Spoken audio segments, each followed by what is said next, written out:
தமிழ்நாட்டில் இதுவரை இல்லாத அளவிற்கு ஆகச் சிறந்த மாபெரும் புரட்சியை ஏற்படுத்தி கொண்டிருக்கின்ற திராவிட மாடல் அரசிற்கு எந்த வகையிலாவது கெட்ட பெயர் ஏற்படுத்திவிட வேண்டும் என்ற நோக்கத்தோடு டாஸ்மாக் சோதனைகள் நடத்தினார்கள்.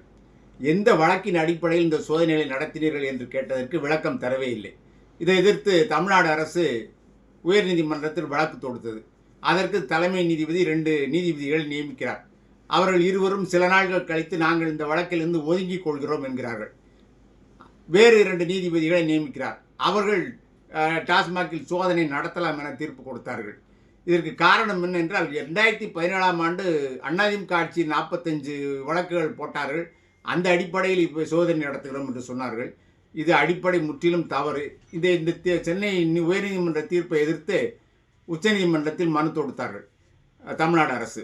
இந்த 2 நீதிபதிகள் விலகியதற்கான காரணம் மக்களுக்கு தெரிவிக்க வேண்டும். அது இல்லை. இதில் ஏதோ மிரட்டல் நடந்திருக்கிறது, அழுத்தம் கொடுக்கப்பட்டிருக்கின்றது.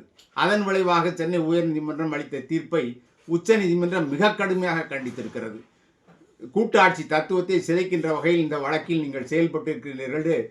என்போர்ஸ்மெண்ட் டைரக்டர் அமலாக்கத்துறைக்கு தலைமை நீதிபதி கவாய் கடும் கண்டனம் தெரிவித்திருக்கிறார்.